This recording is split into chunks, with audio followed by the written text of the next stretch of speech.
Hi, everyone. I want to welcome you to our monthly Chatting with Charlie. And today we're going to talk about the December 2024 Visa Bulletin. So, hi, Charlie. How are you doing? Great. It's great to be here today. So, as we look at the Visa Bulletin for the employment based dates for filing, any changes that we can see? No, there weren't any changes, and I wouldn't expect any probably for a couple months, if then, because they did establish these dates in October. Typically, that's where they would be comfortable for at least 6 months, unless there's something major happens. So, we probably won't see any movement when until April, maybe? I would say April at the earliest. Again, unless there's a sudden drop off in demand from what they expected that would require them to advance the date to generate more demand. But again, April would be the earliest I would expect any type of movement, possibly not until the summer. Okay. And then let's look at the final action date trends going on for all chargeability countries. So EB1 still remains current. EB2 is staying steady since July 2024 at March 15, 2023. And then EB3 moved up in October 2024, and then it's staying steady at November 15, 2022. Any comments or feedback here? No, I think that for the rest of the world and for China, I think that my previous predictions that they're going to do quarterly movements are probably accurate. So I would expect some movement for the month of July, maybe up to 5 weeks in the second, maybe up to a month in the third preference to recover again. So, but again, probably some slight movement in January. Okay, but more major movement in July 2025 is your thoughts? Well, I think that they moved them in October. I think they may move again in January, then maybe again in April or so. Again, Okay. it's early in the year for all the categories for both the rest of world, China, and India.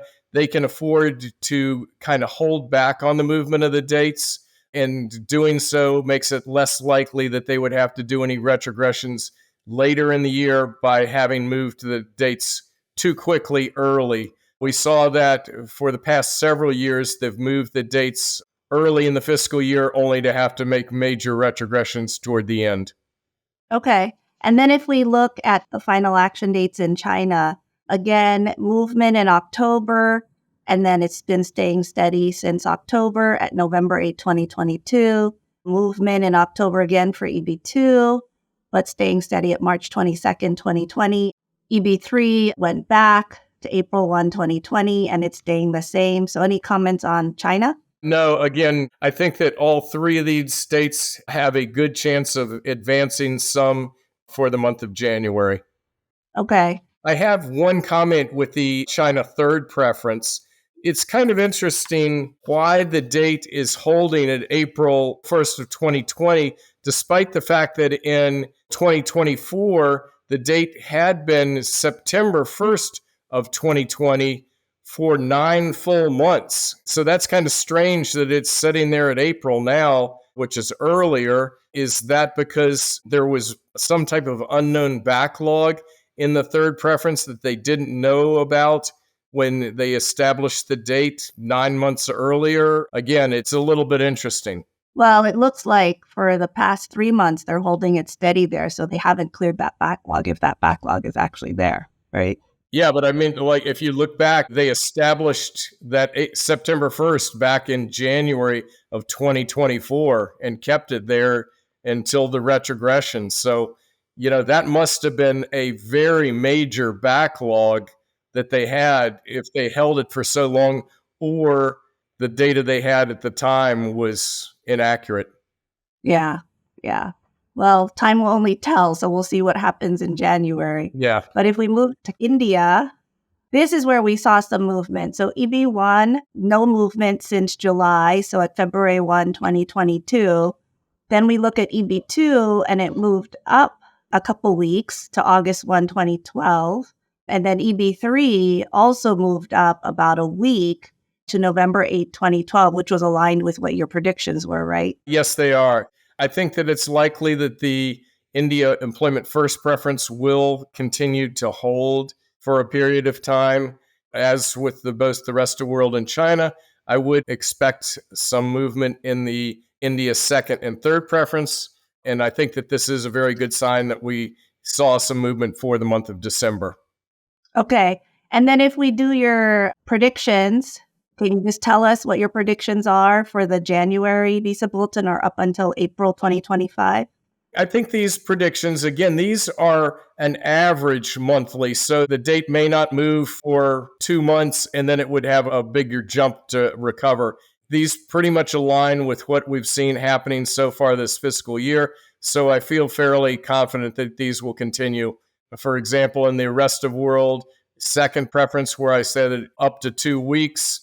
If it hasn't moved for 2 months, then maybe it might move up to a month in the third month. So hopefully these will hold true, and I think that we'll just have to wait and see. So a steady crawl, perhaps. Yeah, steady crawl. And again, as I mentioned earlier, it is much better, in my opinion at least, to have slow incremental movements instead of having these massive movements that get people's hopes up artificially in many cases, only to have their hopes kind of dashed later in the fiscal year if the category has to have a retrogression of the date. Okay.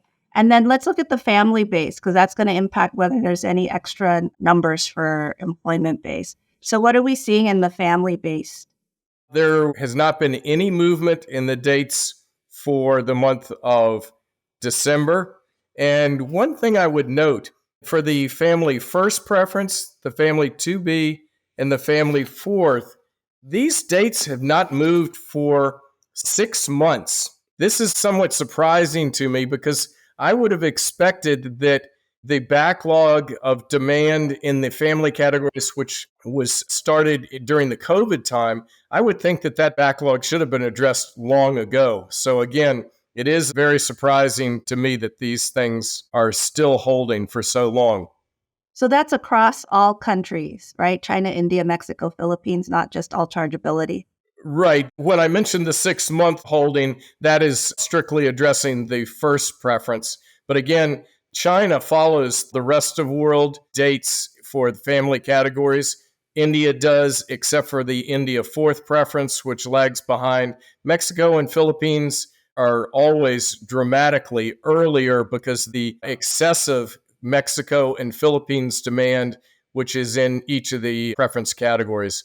The movement of the Mexico and Philippines dates can also be somewhat more limited based on the processing capacity at Ciudad Juarez for the Mexican demand and Manila for the Philippines. Staffing issues there can play a bigger role in what can and cannot be done with the final action dates for those countries. But F2A, people are always concerned about that. Are we going to see any future movement?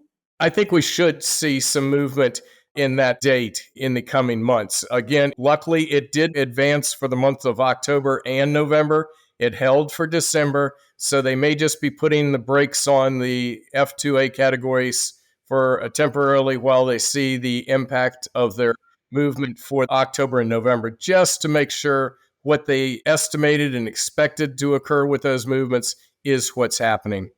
And do you find that there's less cases processed in the month of November and December because of the holidays?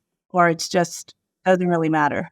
It doesn't really matter. The only impact there is you could have applicants not appearing for their cases. Again, these are overseas cases primarily. The State Department does probably approximately 95% of the family-sponsored cases. So I'm not sure if our holidays have as much impact. And again, we're still scheduling cases. There might be a slight decline in the scheduling of cases in December if it's anticipated that the foreign service staff at the overseas post may be having leave, et cetera, during the latter part of December. Okay. And then now let's talk about the election and the incoming president and what we saw during President Trump's prior administration in terms of annual limits and actual number use. So can you talk a little bit about what you saw or what were the numbers during that time? At this time, until we see otherwise, I don't think we have to be overly concerned. You see the 2016 totals, and then you'll see the 2017 through 20 during his term. During the years 2017 and 18 and 19, the pre COVID years, approximately 99.4% of the numbers versus the limit were used. That's very good. And even if you throw in the COVID year for 2020, which negatively impacted, if you have over the course of all 4 years, 98% of the numbers were used. So this bodes well. Past performance cannot guarantee what's going to happen in the future. So we will need to kind of closely monitor the employment immigration issue as we enter the president's second term to see if he pursues any type of changes.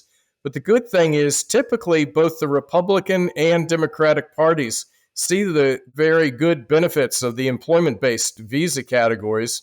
And although, they could have some attempts at tweaking the process, since there haven't been any major changes since the MAct 90, which was the last change, and that took effect in fiscal 1992. Again, there haven't been a lot of changes, so some changes are needed because there have been drastic demand changes in employment needs since 1990 when the last bill went through. So we'll have to see what he does. Okay, but these fiscal years is actually when you were the chief. Is that right? Yes. Yes, these years are while I was still chief. And again, for the period of fiscal 2017 through 19, 99.4% of the numbers were used. And for the whole 4 years, 98% are used. So that's about as good as you can do, because it's important to kind of remember that at the end of the year, the September final action dates are determined in early August.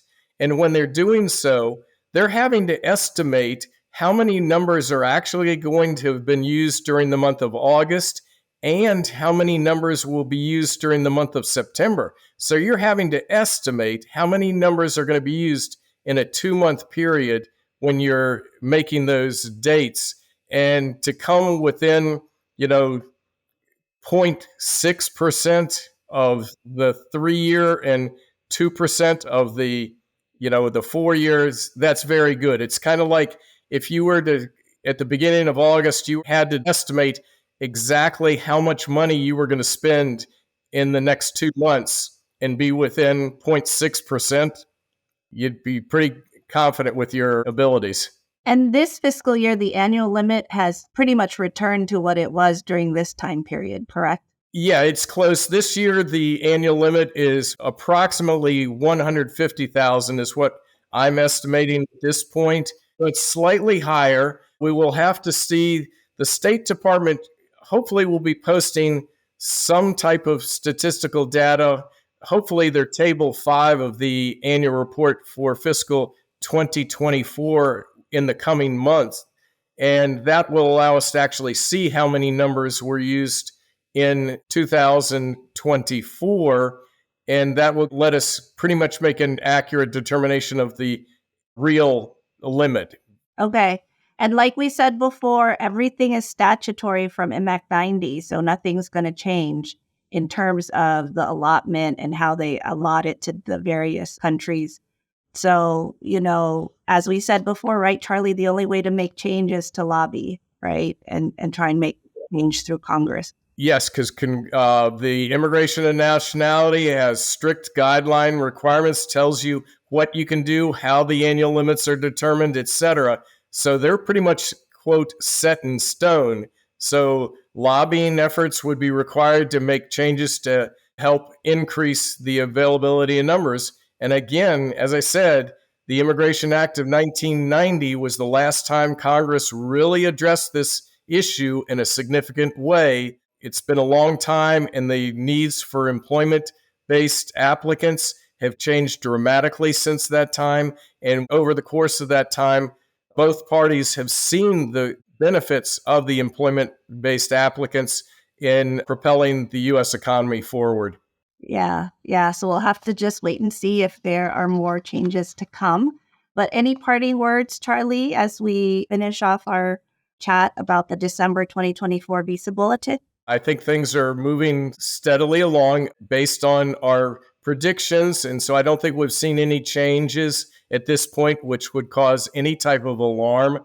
And I don't think anybody should be concerned about the effects of the presidential election in terms of how things will proceed based on the current annual limits, et cetera. And I think this chart should help calm anybody's nerves. Again, past performance does not guarantee what will happen in the future, but this shows that there was a pretty good track record during his previous term.